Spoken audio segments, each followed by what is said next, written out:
Okay, so today I wanted to delve into the difference between limit and predatory pricing. It's alarming how many students often mistake one for the other. And so it's really important to understand the difference between the two. One, to clarify, limit pricing is perfectly legal. Firms are allowed to limit price. And two, predatory is illegal. The way to kind of remember it, by the way, think about the word predator or like predatory.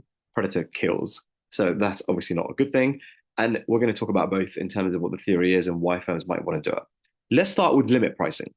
Limit pricing is where a firm already in the market is now potentially worried about new firms entering the market. And so what they're going to do is on purpose in the short run, they will not maximize profits. What they're instead going to do is set their price below the average cost of potential entrants to the market. Right. Very important to understand, but it's easier to see it on a diagram and understand how they would do it. So imagine, for example, in the supermarket industry, Tesco at the moment dominate, and they're now worried that because of, I don't know, advancements in technology, because of information gaps being reduced, whatever the reason is, there's a genuine chance that new supermarkets can now enter the market and eat into their market share. Well, Tesco obviously don't want that to happen. So Tesco might decide, you know what we're going to do? We're going to now reduce our prices so that firms hopefully don't come in. And the way we're going to do that is by tapping into the large economies of scale that we have available to us. So let's draw that out. What does that mean? So if I draw out, here is the AC curve, let's say, for the supermarket industry. Okay, so if I draw that like this. So here is the AC curve. Let's draw that a bit nicer. So here is the AC curve for the supermarket industry, something like that. Now, Tesco, because they produce so much output, they're such a dominant player in the market. Do you guys agree that the output they produce is very, very high? They're somewhere over there, Q1. Their average cost, let's say C1 is over there. I'm going to make up a number. So let's say hypothetically that for Tesco, their average cost is 20p. Okay. Now, at the profit maximizing level of output and a profit maximization, let's assume that Tesco were charging for this particular good, whatever that good might be. The cost was, let's say, 20p. They were charging £1. Okay. So the profit maximizing level of output will give them 80p of profit per unit. Okay. Now, a new firm is considering entering the market, or they think there's a chance that a new firm might enter the market. Now, do you agree that new firm, because they will not have as much market share as Tesco, cannot bulk buy in the same quantity as Tesco? They can't reduce their average cost like Tesco can. So, for example, let's assume that their quantity would be over there at Q2. Their cost then is all the way up here, C2. Okay, let's assume that C2 happens to be 70p. In other words, the cost per unit for that particular firm thinking of joining the market is 70 pence. Okay, what Tesco now decide to do is they go, all right, well, we're going to cut our price below the average cost of the potential entrant to the market. So not below our average cost. So we're not going to cut it below 20p. But what we'll do is we'll cut it to, let's say, 60p. So Tesco still make profit, but they're not maximizing profit. They could even have cut it all the way down to 20p if they really wanted to, where they make normal profit. But ultimately, as long as they cut it below the average cost of the potential entrant to the market, why are they doing this? Well, what they're doing or they're trying to do can be summarized in one word. And limit pricing can be summarized by the word deter. I'm trying to put them off. I'm trying to deter that firm from entering the market. I don't want them to enter because they might eat into my market share. Because if that firm entered the market, by the way, and tried to charge the same price as me as Tesco, they charge 60p, they'd be making a loss of 10p per unit. And obviously that's not sustainable long run. So hopefully it puts them off. Hopefully they don't actually enter the market. The evaluation to that, by the way, is that the low price might not deter them though, because they might enter and offer a better quality than Tesco, in which case consumers might still switch.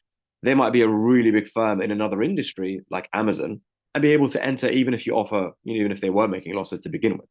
So anyways, that is limit pricing. And this is legal. You can do this. The alternative is predatory pricing. This one is illegal. And the best way to understand this is with a completely made up example. So, those of you that are legends and have read Harry Potter, I emphasize the word read and not watched the movies, reading it. Yeah. Anyone that's read Harry Potter will know that one of the characters is Dobby. If you haven't watched it or read it, spoiler alert, Dobby dies. I'm really sorry. Yeah. But anyways, basically, we're going to resurrect Dobby, bring him back to life. Yeah. And we're going to pretend that Dobby has decided to open up a newsagent. Here it is. This is Dobby's newsagent. Little old Dobby here. Now, across the road from him is Big Bad Tesco. And just want to make sure I don't get sued. Tesco are not actually bad. They're a really nice company. It's all good. Yeah, but just an example. So Tesco are not too fond of Dobby. They're like, because Dobby's taking some of their market share away. So imagine you're a customer and you need to buy like a loaf of bread or you need to get a pint of milk, right? It's just easier to go into a little newsagent than to go into the massive superstore, go to the right aisle and get it from there. So this completely made up example, let's assume that initially Dobby is selling £1 for his milk and Tesco are also charging £1 for their milk. Predatory pricing is the following. Tesco now decide to reduce the price of their milk to 10p. So that on purpose, Tesco are making a loss on every single carton of milk that they're selling. So they're setting their price below their average variable cost. Now, Tesco can do this because they can cross-subsidize from other stores. They can cross-subsidize from all the different kind of products that they sell that they make tons of profit on. So they can absorb losses. It's not a big deal for Tesco. Dobby has one of two options. Scenario number one is that Dobby keeps his price at £1. But do you guys agree that there's a big difference in the price now? So he will lose a lot of customers to Tesco. And unfortunately for Dobby, because of how many customers he ends up losing, Dobby dies. I'm so sorry. Scenario number two, Tesco have a price of 10p. So Dobby goes, all right, bring it on. He cuts his price to 10p as well. But can Dobby absorb losses in the same way that Tesco can absorb losses? The answer is definitively no, he cannot. Therefore, what happens to Dobby? Dobby, again, unfortunately, he dies. Whatever Dobby does, no matter what he does, he is dead. He cannot compete against this large firm when they predatory price. As soon as Dobby has left the market, as soon as his shop has closed down, what can Tesco now do? They can raise their price back up to £1. In fact, if they wanted to, they could charge us £1, 5p, £1, 10p. You have no choice now because there's less competition. You have to pay the higher price for Tesco's milk. This is predatory pricing and it is illegal. Yeah. Because if big firms could just keep doing this, they would just keep doing this. They keep eliminating competition whenever a new firm opens up. So the evaluation to that very easily is that it's illegal. They're not allowed to do this. But hopefully you now recognize the difference between what limit pricing is, which is legal, and what predatory pricing is, which is illegal. And if you get that in your exam, you now know how to deal with it.